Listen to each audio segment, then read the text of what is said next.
This is my match reaction to Arsenal 2, Newcastle nil, 3 points at home, but I would have expected a lot more goals considering we were playing a weak side in Newcastle who are in the relegation zone and haven't won a game this entire season of the Premier League so far. Although we got the 3 points and Ramsdale made some good saves, more importantly, it wasn't as convincing as it should have been, especially in that first half. Aubameyang, more so about Aubameyang, because he was non-existent on the pitch today and really didn't put any service today. He should have bagged the shot that he had on open goal and missed it. Should have buried it, but missed it. Today wasn't his game, and more importantly, I've seen a lot more impact from Martinelli coming off the bench as a substitution than I have seen in Aubameyang in the last 2 games, especially at Liverpool and at home to Newcastle. You'd expect him to turn up as the captain, but it wasn't his game today. And people who are saying he doesn't get enough service, even when he was given service and chances, he couldn't bury them and couldn't finish them. It's clear as day that as soon as January or in the summer transfer window, we need a complete striker and we need to offload Aubameyang and or Lacazette if he leaves to Atletico Madrid.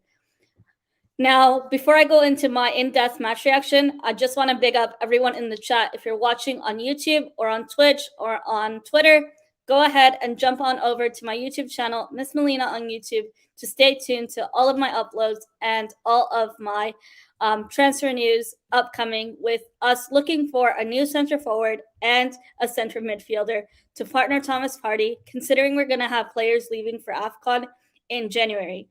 Now, before I go into my in-depth match reaction today, let me go ahead and run back that intro real quick.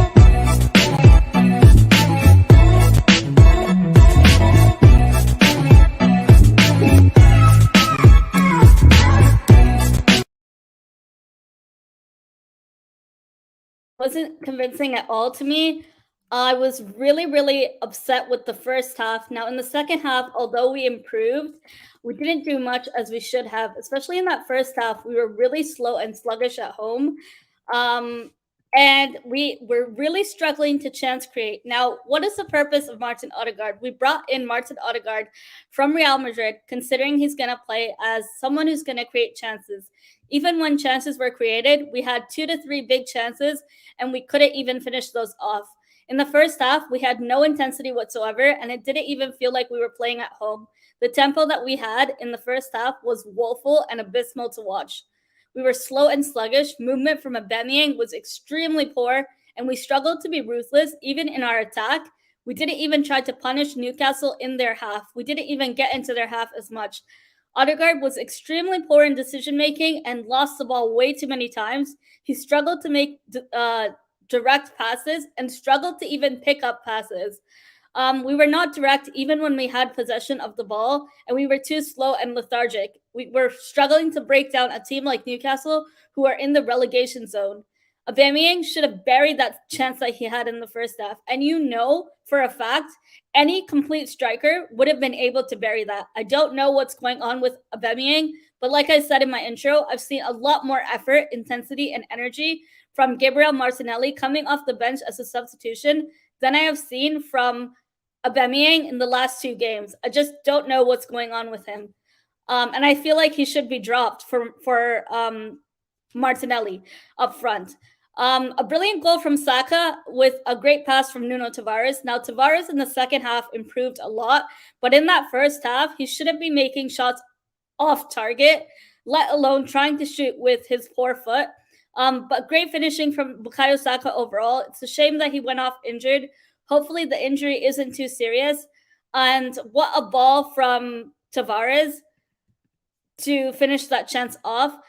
But Tavares really proved himself today and improved off the back of the Liverpool game. Keep in mind, these players are young, still learning and developing. So it's going to take them time to adjust to games that like to play high-line intensity football, like a team like Liverpool, who are a strong team of experienced players. But today, it just felt like Aubameyang was woeful today, and Partey didn't offer much service. Aubameyang was so poor, not clinical whatsoever, and struggled to finish easy chances that were served to him on a plate. What more do you want? A striker has to be a top priority for us in the summer transfer window or as soon as January.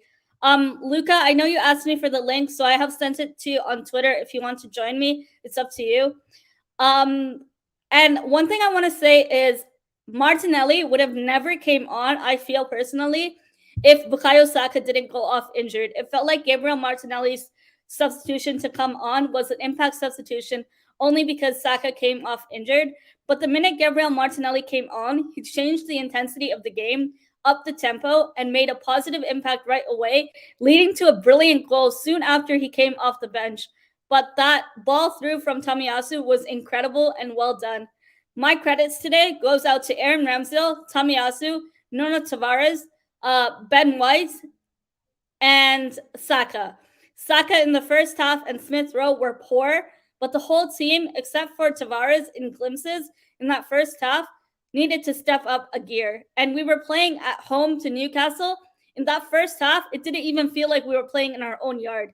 The audience itself in the crowd was way too quiet, and it shouldn't have been like that at home. We should have been 4 or 5 goals up if Aubameyang had finished those sitters, and a complete striker would bag that, and no one can tell me otherwise. I'm just going to bring in Luca from This Is Luca's Life, and big up everyone in the chat. Thank you so much for tuning in. Big up Why Not, Uncle Lori, Wilson, Talk, hope everyone's well. Big up Deluded. Thank you everyone for tuning in and coming through. So, Luca, what are your thoughts of the game from the first half to the second? What did you make of our performance today to Newcastle at home? First things first, thanks for inviting me on. And but no, I think the first half was very poor, in my opinion. Newcastle defended very, very, very well. I didn't quite understand why the lineup. Why did Odegaard start? Yes, he was very unlucky with the free kick. I get that, but why is he starting? Why is he starting? He's not good enough at the end of the day. What does he do? What does he produce? He doesn't do anything. Tavares, I thought he had a poor game, but stepped up a little bit in the second half. But if we play like we did in the first half, I have no confidence going into Man United next week at Old Trafford. Yeah, and the thing is with Bukayo Saka going off injured, sorry to interrupt, with Saka going off injured, it's clear as day that Martinelli should start instead of Pepe. Pepe's biggest threat is his 2 left feet, and it's clear that, he's very far behind on the pecking order. He's not going to get game time. He's not getting minutes, and he should be sold ASAP in January. I've had enough of, backing Pepe. I've tried backing him, but it just seems like he can't keep a ball at his feet. He struggles way too much on, keeping the ball together and let alone trying to make direct passes. He's really, really poor in decision-making, and hopefully in January he's sold. But can we talk about Aubameyang today? Because he was 100%. non-existent today. And like we said earlier, a clinical striker would have finished that. Any striker, give me Dominic Calvert-Lewin, would have finished that. 100%, and I and what's going on? The Liverpool game, all right, that's a one-off. Like, it's Liverpool. They have a much experienced, stronger team. Liverpool winning it at the moment. They're leading. They're playing well. They have a team of strong, experienced players. But when you're a captain of Arsenal Football Club, you did not turn up today. I've seen more service from Martinelli coming off the bench for 15, 20 minutes than I've seen from you in 2 games. What's going on with your performances? Why are you so inconsistent? And why did you miss an open shot on target? How do you miss that? You're right in front of goal. How do you miss that? What's the excuse for you hitting the post? And he even knows that he should have finished that. The way he reacted to that miss. To be honest, right, in my opinion, right, Molina, you make a very good point, right? And this is the thing, right? Aubameyang, right, look. He's got to go, in my opinion. And you're the captain of Arsenal Football Club. And I saw that miss. You do not miss chances like that. And we are lacking goals. In the January transfer window, when we do have Aubameyang going to the African Cup of Nations, if it goes ahead, the thing is, we need a goal scorer. We need someone who's going to score goals. And Aubameyang, I'm sorry, but 350 grand a week, you do not miss so many chances like that. He's got to go, in my opinion. I'm starting to lose patience in Aubameyang. Don't do it. I've loved Aubameyang at the club. Even when he won us the FA Cup recently, obviously I wanted him to sign that new deal, but he hasn't produced anything. He's not done anything. How if he's going to miss chances like that going into the game at Old Trafford next Thursday, he never steps up in the big games. Yeah, he never turns up in big games. The thing is, 100%. They said before the game, right, when we lost 4-0 to Liverpool, we didn't have someone like an Odegaard, right? Personally, I don't And rate people said, Odegaard, but and in that game, people said, "Oh, Odegaard should start." Okay, Odegaard started today. I even had him in my predicted starting 11 because I felt like Saka should have been given a rest. Saka and he Smith should. Rowe, they And I haven't knew been he'll get given injured. rest. I knew he will get And we're injured. playing Manchester United on next Saturday, and Bukayo Saka's injured now. So Yeah, he when you're is. overplaying these players, of course they're naturally going to get injured. And Kieran Tierney, I don't understand why he's not getting minutes. He should have played today to get match fitness to prepare for the Manchester United away from home game. Now, we've won last season against Man United, but this is a Man United not under Ollie anymore. This is a Man United under Ralf Rangnick, who's an experienced manager. And if a Jadon Sancho, he played well last week. If a Jadon Sancho was to turn up against Arsenal, I wouldn't be surprised. I absolutely agree, and I'm not confident going into this game. I was confident before, but now the performance what I saw today, if we play like that in the first half, we need Martinelli to start. We need Tierney to start because them two link up very well on the left-hand side. Yes. And United are going to have a lot of problems. Like Varane, I heard he could be back for the game. That's what I'm hearing, but I could be wrong. Cristiano Ronaldo is going to turn up. United have got and so that's much the thing quality. for a team like Cristiano Ronaldo, a team that struggles with defense. They're very good in terms of attack. Their defense is what's really poor, and their chance creation. They have Cristiano Ronaldo. Cristiano Ronaldo against Arsenal, he's not going to fear a thing. We're like a finger to him. Oh yeah, 100%. But I just look at it right going into that game at Old Trafford. Yeah, we got the win today against Newcastle, right? It looked like we were going to draw the game, but we kind of felt at the second time, we kind of thought we went 1-0 up. I thought we'll scrape it. Well done. We won 2-0. That's good. But Arteta is killing these players, and this is not good enough. And I say this in my stream. You're killing someone like a Saka, right? You've got to give him a rest. And I didn't want him to start against Newcastle. No, he should have been rested today in order to have fresh legs for Man United away from home, which to me, we have yet to turn up against teams that are bigger than us, teams that are better than us in terms of performances. Yeah. And yeah, Man United, they were different under Ollie. They were very poor, but now they have a new manager in charge who's experienced and who knows how to play players in their right position. He's not going to pick a McTominay and Fred pairing. It's not going to work. No, of course not. But United, going into this game at Old Trafford, we have to put a decent performance. And what I'm really worried about is I feel like there's a kind of performance, what we're going to see, what we had at Anfield. We'll have a good 20, 25 minutes. We'll go 1-0 down. Under pressure. And then crumble under pressure because that's what we do. And yeah, we only won last season because they had Solskjaer in charge and it was only a penalty. You take that penalty out of the situation, Melina. We had no chance creation whatsoever in the game. No, and United could start Donny van Beek. And Donny van Beek, since he's came into the team, he's been playing well under Michael Carrick. Yeah, he has. And the thing is, now we're playing Man United at the wrong time. Like, and we don't have a choice because they've already employed Rangnick, so there's nothing that can be done. Well, we're stuck with trust the process. One thing I want to ask you about is there was no fluidity today between Odegaard, Saka, no, there was no build-up Rowe. In the first half. There was no build-up whatsoever in the first half. We were very poor on finishing in the final third. And no chance creation. Now, some people will say, oh, Aubameyang's not been given enough chances to finish them off. When he's given chances on a plate, he's struggling so much to finish those off. And I really don't understand what more do we have to give this guy to. Maybe he's under pressure. Sure, you can say it. If he can't handle that level of pressure against a team like Newcastle who's facing relegation, then why are you captain of Arsenal Football Club? That's absolutely true. And why are you on such a high wage? What are you doing here then? I just don't understand it. We are very much sloppy and sluggish in passing direct passes through the midfield today. We had no attacking threat whatsoever, and we couldn't even break down a team like Newcastle in that first 45 minutes. To be honest, right, you make a very, very good point. And the thing is, like I said earlier, Melina, you make a good point. The first half, we struggled very, very well. It looked frustrating. We were rushing the ball at times. Newcastle, it could have been one of those days where you feel like Newcastle was scrape a draw. And to be honest, we did deserve to win overall. But Aubameyang, right, you can't be doing that all the time. Aubameyang, for me, would I miss him in the January transfer window if it goes to the African Cup Nations? Yeah, I would. Yeah, only if we don't bring a striker. But if we bring a striker, we have to. And Whatever. But the thing is, I want a striker who's experienced, and I want a striker who's a complete striker. Who we're linked with. Look at Lacazette. Lacazette offers hold-up play. Aubameyang doesn't offer that. No, he doesn't. We have one, but we don't have the other, and we have two strikers on high wages.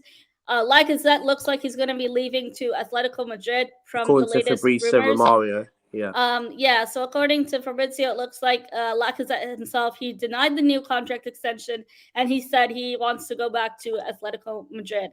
Now, Dusan Vlahovic, the links of Vlahovic is true, but to a certain extent, Vlahovic doesn't even want to chat to us, and his agents can't be asked with us.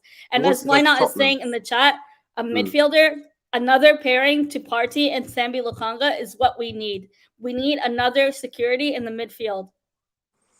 And as much as people like it or not, Granit Xhaka brings experience in that midfield and some level of, strength in the midfield. I know his performances and his attitude off the pitch antics and on the pitch to fans in previous seasons weren't as great. Getting red cards constantly. Some people can argue like that's because of his character, and referees can probably be biased to him. But one thing I will say is we desperately need a center forward and another center midfielder as soon as the January transfer. You don't think we need two midfielders? I would go with another midfielder. Well, I guess you're saying because Sambi Lokanga isn't good enough, and you're probably saying that I think Ainsley has done well in midfield when he stepped up to that role. Now, keep in mind, Ainsley wanted that position for a long time, and when he stepped up to that role to prove himself, he done well, but he's not getting minutes now. One player I want to mention who really needs to go out on loan is Flo Balogun. Balogun isn't getting first team minutes at all, and he should be gone on loan. He should be gone on loan to develop his confidence and grow as a player, and then come back to us if possible. And it feels like we might not even be getting William Saliba back. Marseille look like they want to keep him. He's been doing well for Marseille and constantly starting. Guendouzi and Saliba have been constantly starting for Marseille and have been one of their key players. Now, I know they had a poor game against Galatasaray last week, but they've been doing bits for Marseille, so hats off to them. The thing is, when you say that, right, if we want to keep Martinelli, why is he not using him this season? Yeah, and he's being benched often. And like I said earlier, do you think if Saka did not go off injured, do you think that Martinelli would have been given minutes today?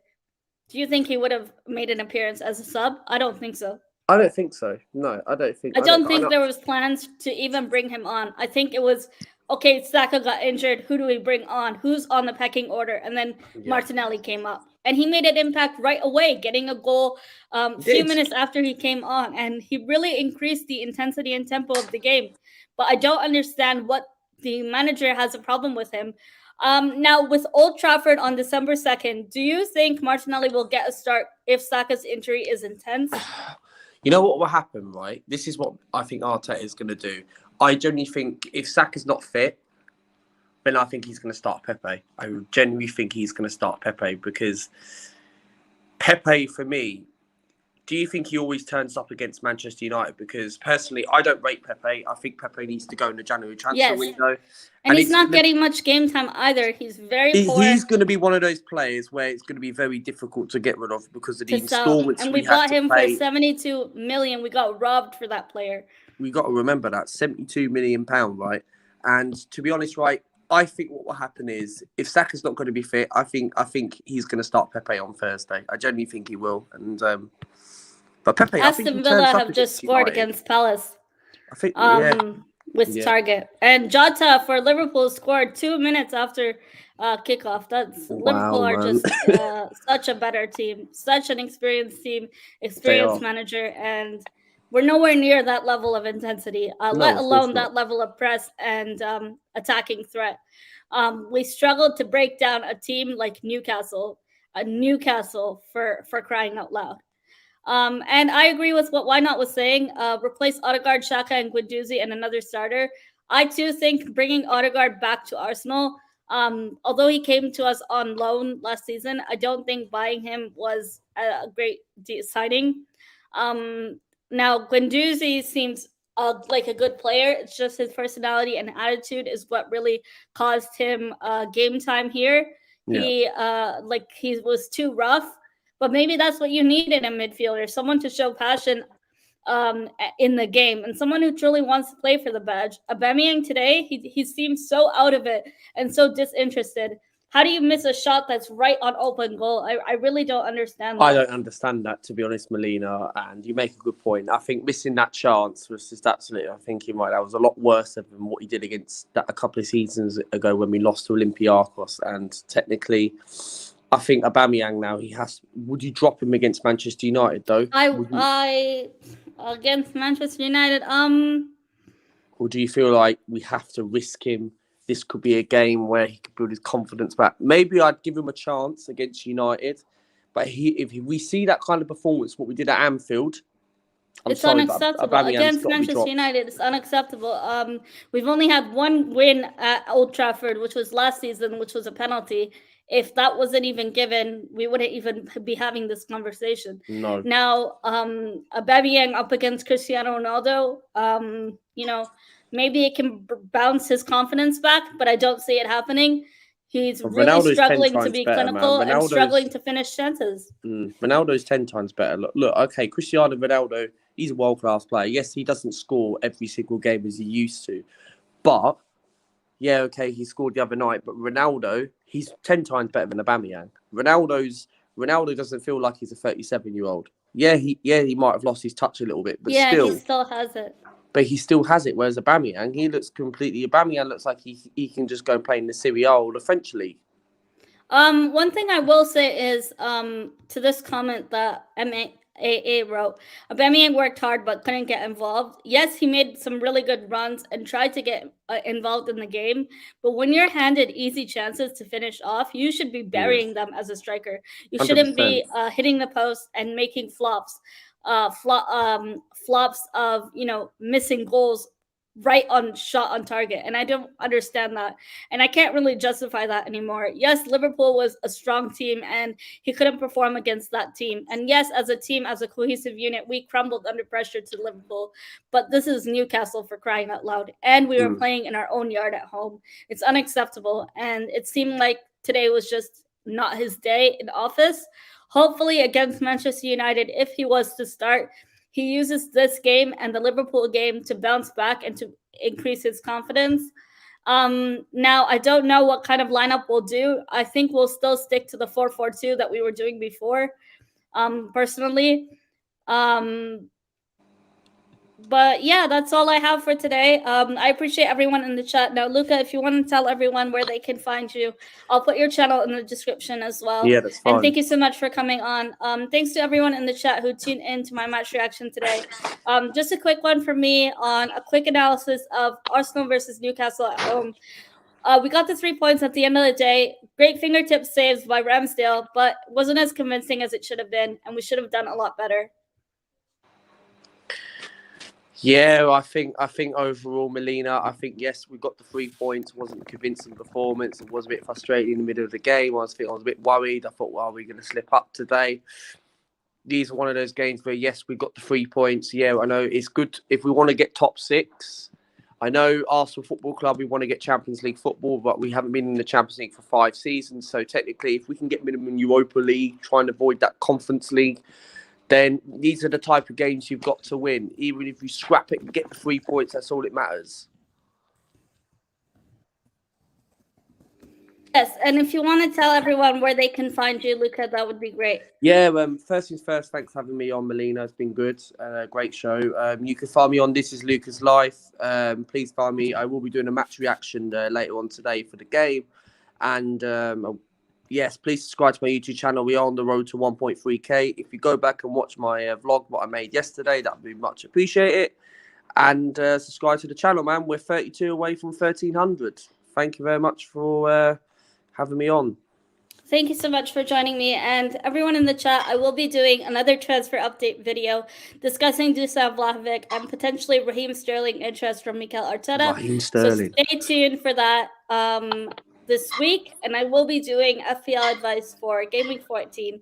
But enjoy the rest of your weekend, everyone. Up the Arsenal as always. And hopefully we can put up a better performance against Manchester United away from home. But take care, everyone. Have a good rest of your evening. Adios.